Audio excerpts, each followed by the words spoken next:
Hey, welcome back to the ThunderPals YouTube channel. I am Iceberg Mike, and I'm here for some more Berg bites. We're gonna answer some questions.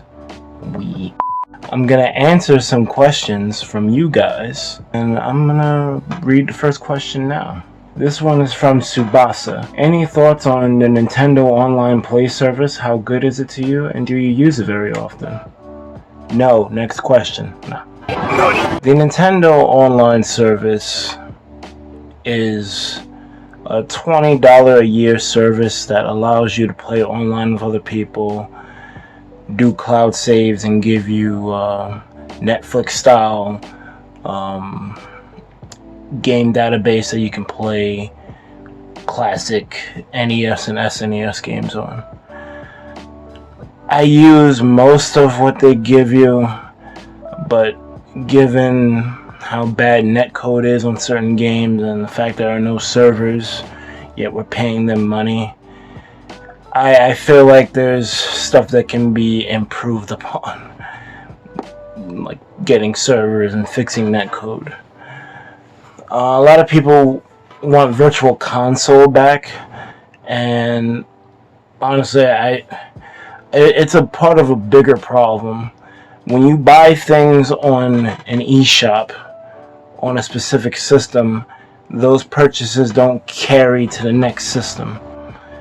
I've seen it from the original Wii to the Wii U and to now the Switch. There should be like Steam or the Apple Store. When you buy something, it's tied to an account or an email account, and you're able to pull that whenever you load a new device. Enter your credentials, you get all your downloads back. I don't know why Nintendo feels like it should be a per system basis kind of thing. It's really weird. That's how I think they should improve. Now, clearly when I go online in any game, whether it's Maker, Smash, or whatever, you gotta use the online service. So I use it every time I go online on a game. I wish things were improved for quality of life reasons, for stability reasons, but I've beaten this dead horse a lot on streams. So improve it, make it worth people's time, and even if you gotta increase the price point to do this, at this point I'm with it, because I don't know if you've seen online play with Mario Maker 2 online. It is horrendous. So I would love for the netcode to be fixed. Next question. Does Sonic Mania hold a candle to the classic Sonic games? What did the original games do better? What zones could have been improved on? Well, Sonic Mania is probably one of the best games I've played. Period. It is wonderful. I think the Encore made the game too hard, but that's just me. If I would say stuff that needed to be improved on, I would say Mirage Saloon, Oil Ocean, and Titanic Monarch needed improving. Now, I always boast Titanic Monarch for its level design, because it is wonderful. Especially Act 2, where it takes you to different areas before actually fighting Robotnik. My one chief problem with it is that well, actually I got two now I'm thinking about it. The first main problem is the time. The time is just, you don't have enough time. You don't. Period. End of sentence. You don't. They needed to increase that time to like 20 minutes or something. And then my second problem is, if they fix the time issue, the second problem is not that big of a deal, but it can be very easy to get lost in that level, or stuck in a certain area because you didn't make jumps. And because the time limit is 10 minutes, you're gonna die if you don't figure out how to get past it. So that's what I would improve on Titanic Monarch. What I would improve on Oil Ocean is Frankly, in Act 2, where you gotta pull the levers to stop the smoke from making you lose rings, I would say the gaps between those levers make them like closer to each other, because I feel like some of them are too far apart from each other, and it makes it hard to like keep 50 rings to get to a special stage if you still haven't gotten all the emeralds yet. I'm not a big fan of that particular mechanic. How would I improve Marat's Saloon Zone?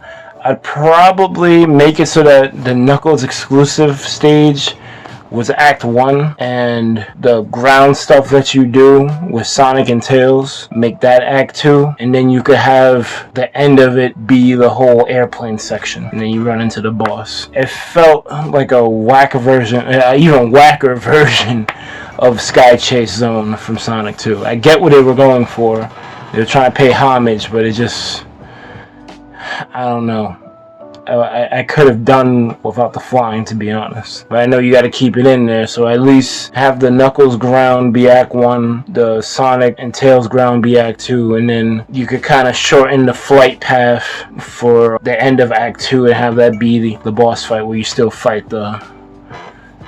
Well, actually, I think the centipede, the metal centipede, is like Act 1's mid-boss, so I'm not sure how you would pull that off. They'll figure out a way. If the devs are even listening to this, they'll figure. If they would want to change it, they would be able to figure something out with that. I have both acts end with it. The first act can end with that boss being there, and then you can have another flight boss for the end of Act 2. But that's what I got for that. My favorite stage is Studiopolis. And what they did with Chemical Plant was amazing, but Studiopolis just takes the cake. It's just so good. What the original games do better? They kind of had scene transitions, at least from Sonic 3 and Knuckles. They had that done better. So I would say they could fix that for Mania. They had some in Mania, but it wasn't consistent enough. Sonic 2 has the best secret stages in my opinion. I love the half pipes. I know some of the middle ones get hard, but like I think 1 and 2 were the only games where I collected all the emeralds. Ever since those two, there hasn't been a game where I could complete all the emeralds. And Mania's secret stages actually aren't that bad, but they get stupid unfair, like from like the third one, I think, because how they organize the stage. Maybe if I focus enough I could do it, but no, I'm good. And the final question, and this one is from Swordmaster, is I got one: how does the gameplay and structure of Splatoon differ from a game like Warface or any other first-person shooter? See,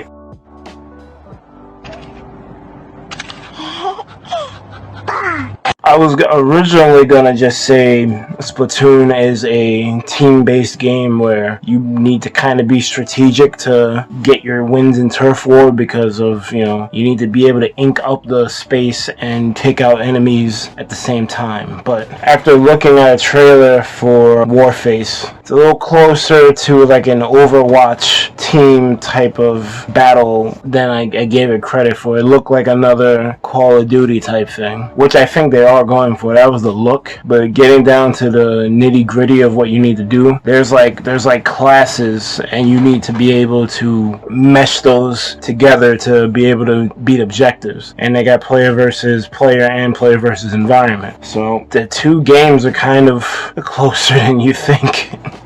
You kind of need to have a cohesive team to get anywhere. There's no like MVP. You can name an MVP, but really you need the team to get together to actually get your objectives done. It's just Splatoon is more kiddie based because they're using paint guns, while Warface and any other FPS are using live ammunition. So it's almost, it's not really a fair comparison.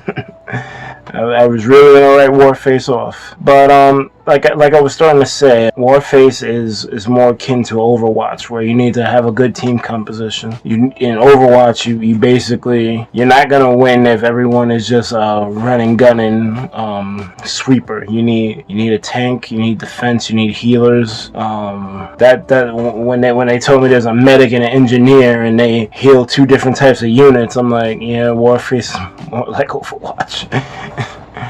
And I've always said that Overwatch and Splatoon are my favorite shooters because of the whole team-based mechanic.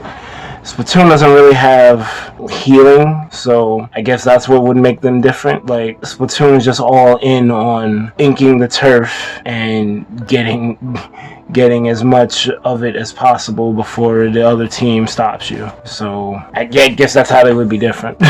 I answered the question and I have to be so long-winded. Help me! Oh my god! That's all I got for this episode of Berg Bites. If you want a question answered by me, leave one in the comments or join the Discord and you can enter the queue of questions that I need to get answered. We also stream on Twitch, so please be sure to follow us there so we can get our viewership up. And most importantly, you guys have a good one. Like, comment, and subscribe. ThunderPals out.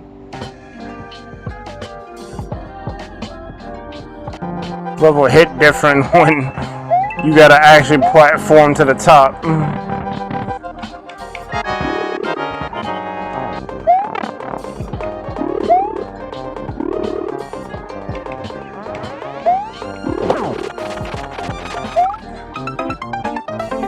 I hope I hit a checkpoint. I don't even think I did. Oh, I didn't hit it. Oh no. Oh no. You don't have a checkpoint before the boss door? Oh no. What in the bad level design is this?